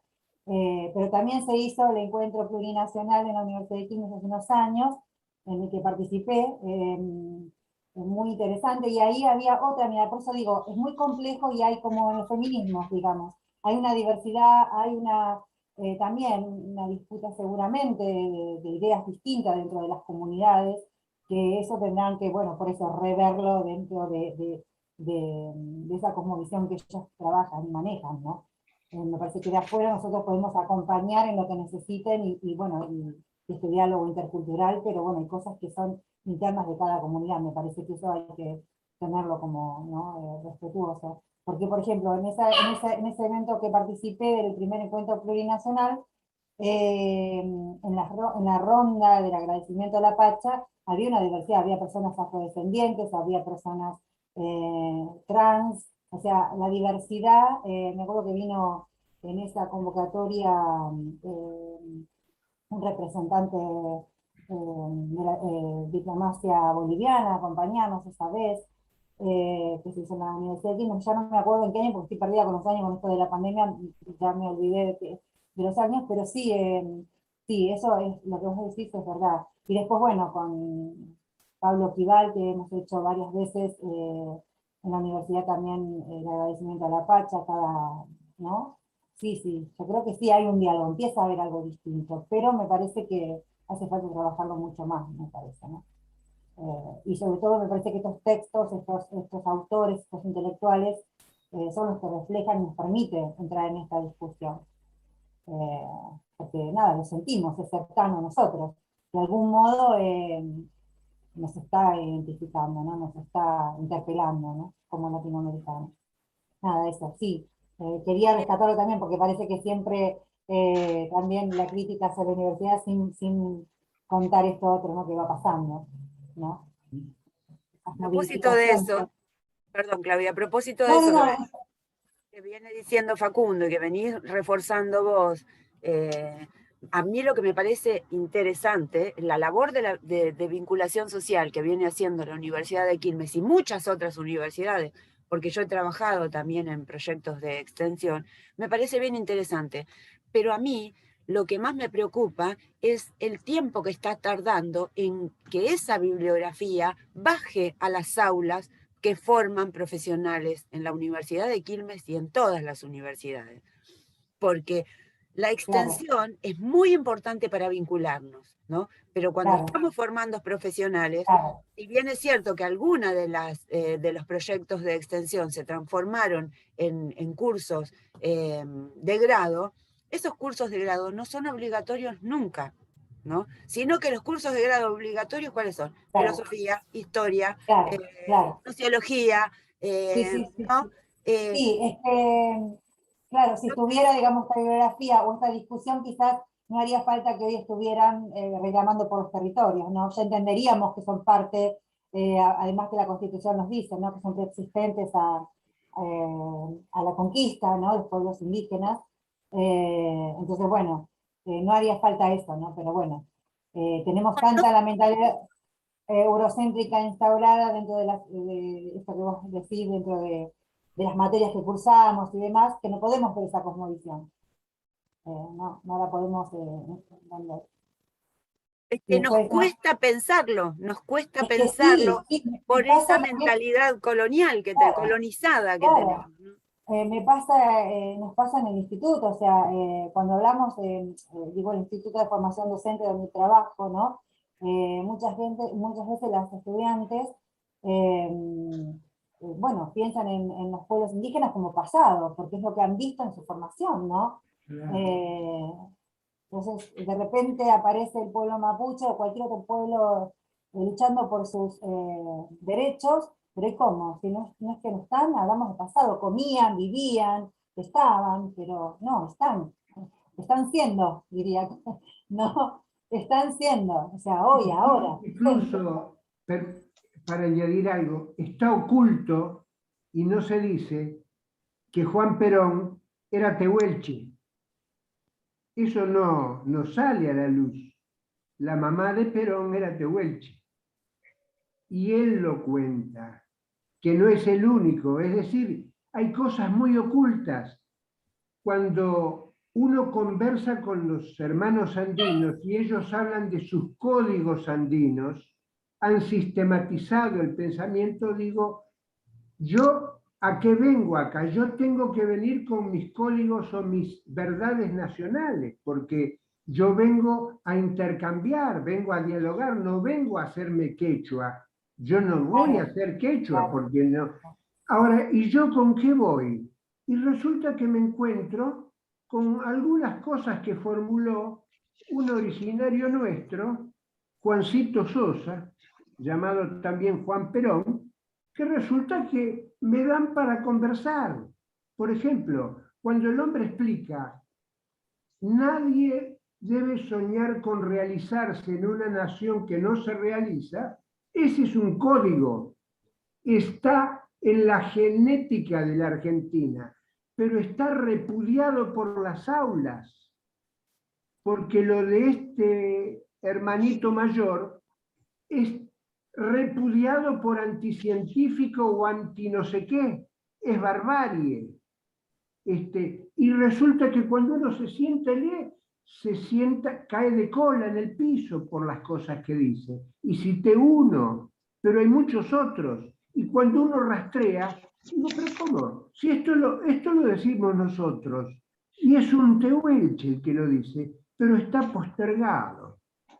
Entonces, alguna materia para leer al tehuelche también hay que armar, con todo el derecho del mundo, porque tiene cosas de enorme profundidad, enorme profundidad. Y yo puedo decir con libertad, como no estoy en la universidad, me tomo algunas libertades para decir, vuelvo a decir ahora, si Francisco es papa, la Iglesia tiene 2000 años, tiene un alcance universal. Es también en reconocimiento a la cultura americana. No caben dudas. Y a Rodolfo Kusch también, porque lo tiene muy presente y porque esto que estamos diciendo, hubo un sínodo de la Amazonia, fueron los sacerdotes americanos con plumas, con sus ornamentos, y algún cardenal alemán puso el grito en el cielo porque entronizaban a la, ¿cómo dijo? A la idolatría. Y alguien, el jefe, les dijo, ¿y los tricornios que usan en la curia, qué son?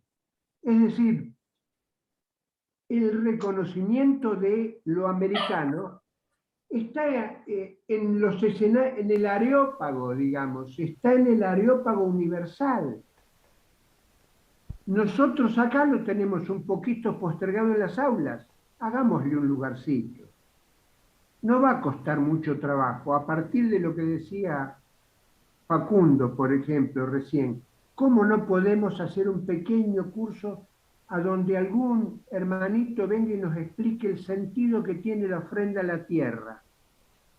La que se hace a la Pachamama el 1 de agosto, muchas veces, ¿cómo no se va a poder explicar eso? La profundidad que tiene, cómo con otro léxico, claro, no es la jerga nuestra, pero vamos a encontrar cosas sumamente interesantes.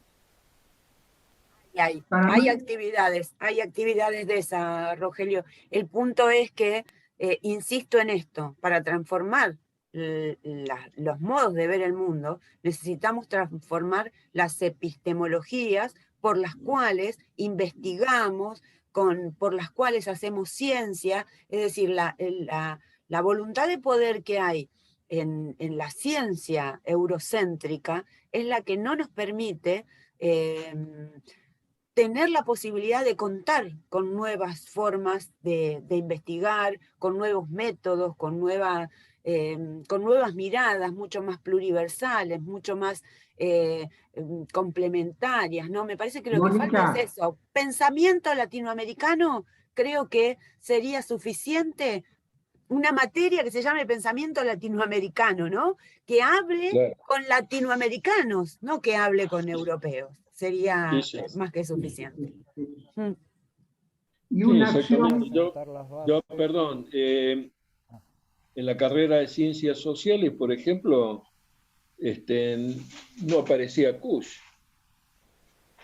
Y aparecían muy pocos filósofos nuestros. No digo argentinos, americanos, muy poco. Porque leí de Comte, porque leí de Weber, de Marx y todo, ¿no es cierto? Pero no leí nada de Kush. Son ustedes los que me indujeron, Mónica, Facu, que me dijo entrar al grupo, es interesante, y empecé a leer a Kush y entré en eso. Como dijo Carlos Cullen en el comienzo de estas jornadas, en ese día de comienzo, que dijo, leer a Kush es una aventura que no tiene retorno, porque el que comienza ya no la puede dejar. Y en realidad esto es así. No sé si entré por América Profunda, que fue el libro que conseguí.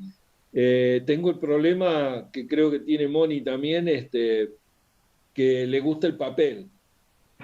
Me gusta el libro en papel. ¿Por qué lo marco? ¿Por qué lo subrayo? ¿Por qué escribo? Pero bueno, las obras completas de Kush me están ayudando bastante. Me estoy acostumbrando a leerlas en un monitor, ¿no es cierto? Y estoy entrando en otro terreno. Les comenté hace un rato que estoy con Geocultura del Hombre Americano y que me parece extraordinario.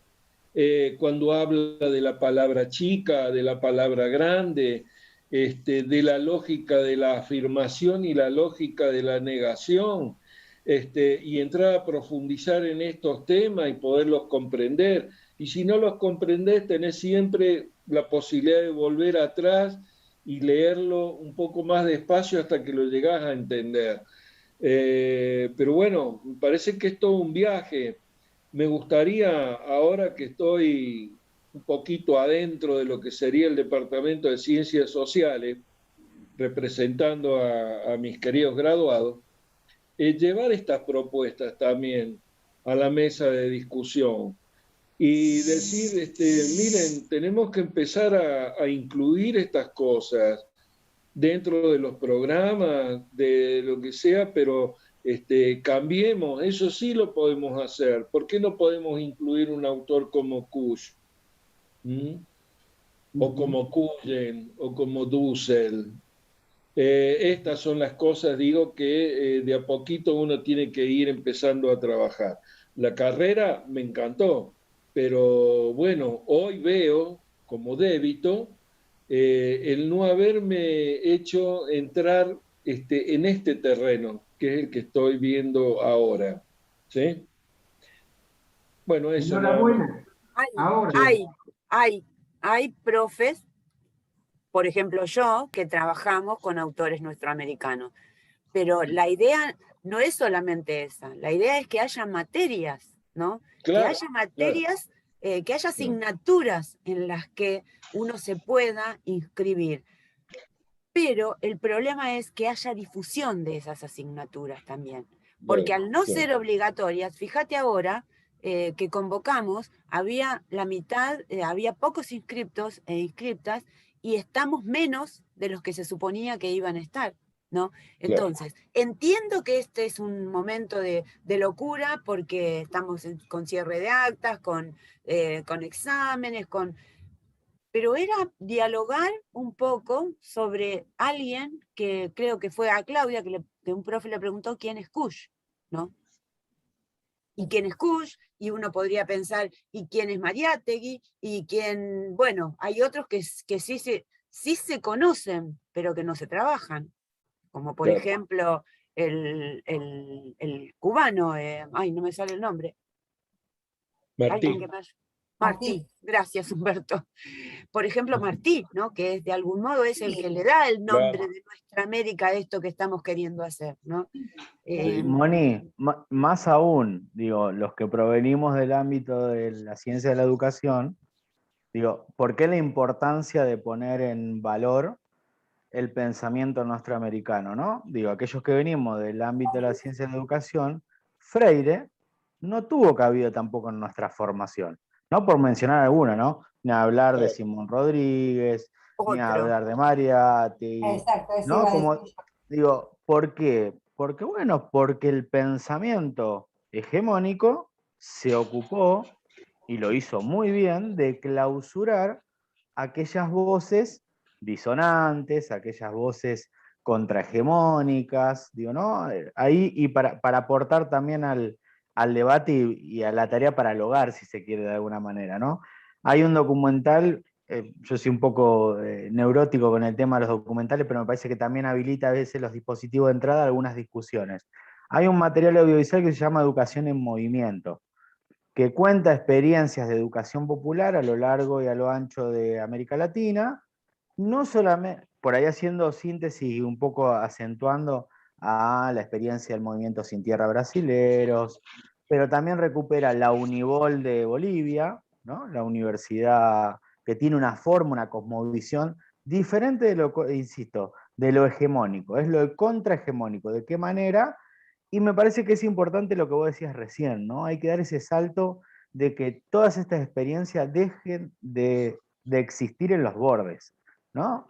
Que empiecen a ser parte de la discusión o de la agenda, lo que se llama en la jerga de lo político, ¿no? Digo, me parece que una punta es la que planta, la que tira Humber, es decir, cómo cuando nosotros entendemos que desde la representación de los graduados somos parte de la comunidad universitaria organizada, ¿no? Recuperando un poco lo que decía Sí, Rogelio también, ¿no? Entender, digo, ese criterio, sí, si se quiere bien peronista, digo, sin que nadie se ruborice. ¿Por qué?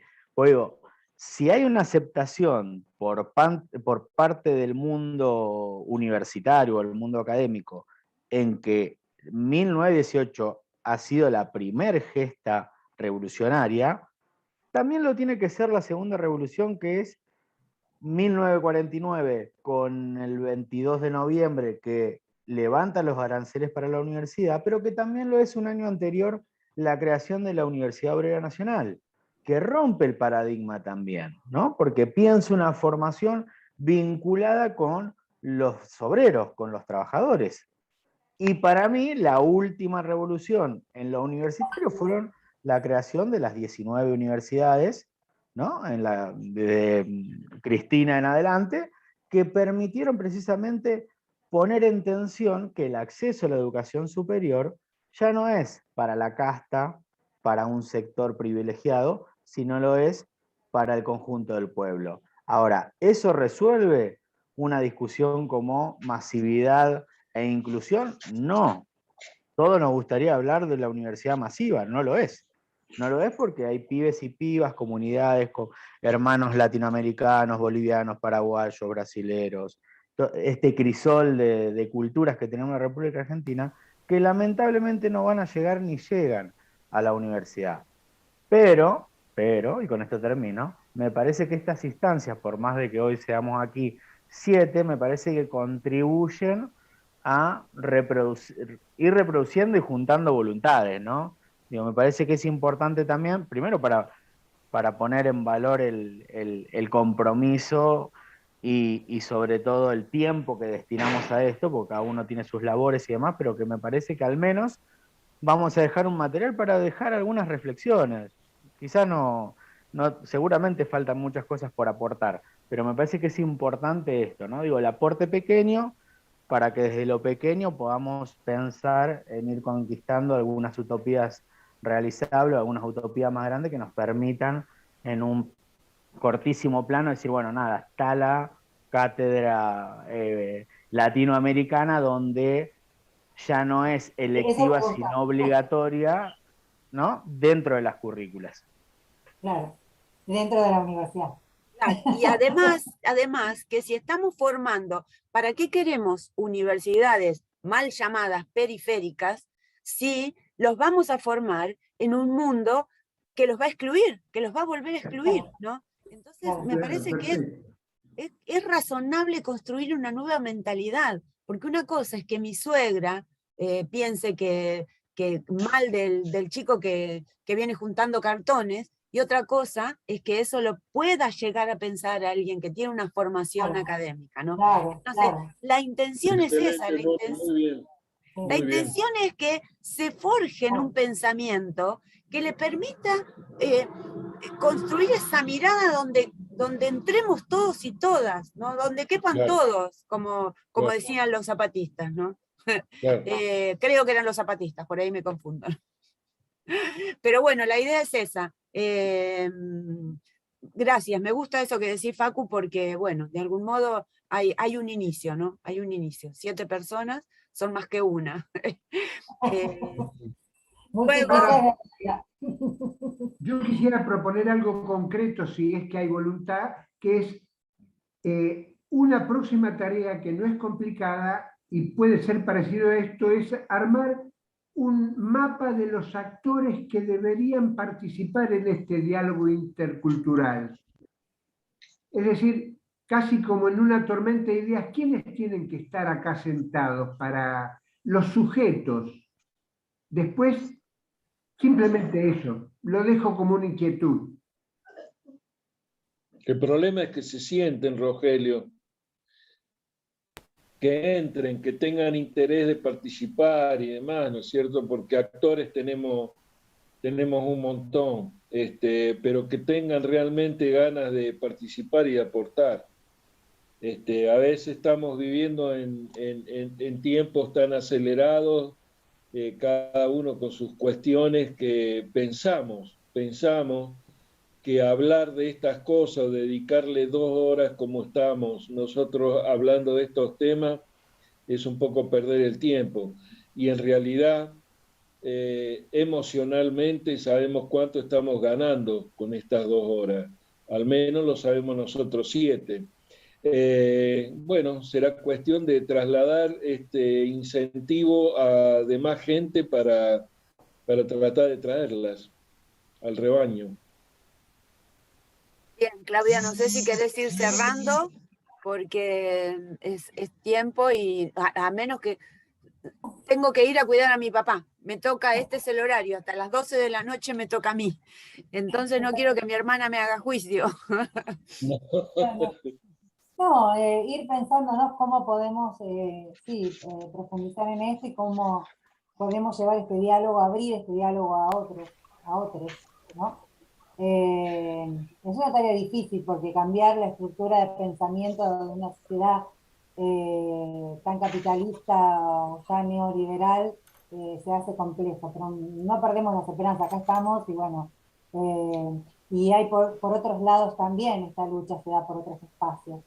Lo que pasa es que tendríamos que empezar a encontrarnos un poco más, pero bueno, sí. es cuestión de eso, de encontrarnos y seguir pensando, ¿no? Es eso.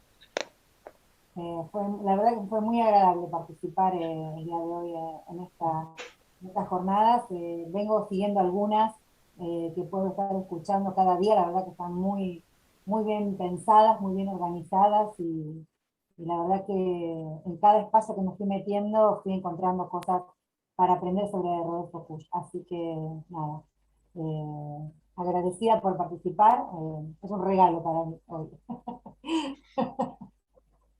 De mi parte también, muchas gracias a todos y todas. Feliz Gracias cumpleaños, por Claudia. parte. Que los cumpla feliz. Feliz Sí, cumple, Claudia. Gracias, feliz gracias. cumple, Clau. Gracias. Un abrazo grande a todas y a todos y gracias por el esfuerzo y el compromiso. Bueno, buenas noches. Gracias. Bueno, Nos nos vemos. encontramos. Nos Seguir vemos. tu papá. Suerte Gracias. con tu papi. Gracias, Suerte con tu gracias. papi, Mónica. Chao, chao. Chao. Gracias. Adiós.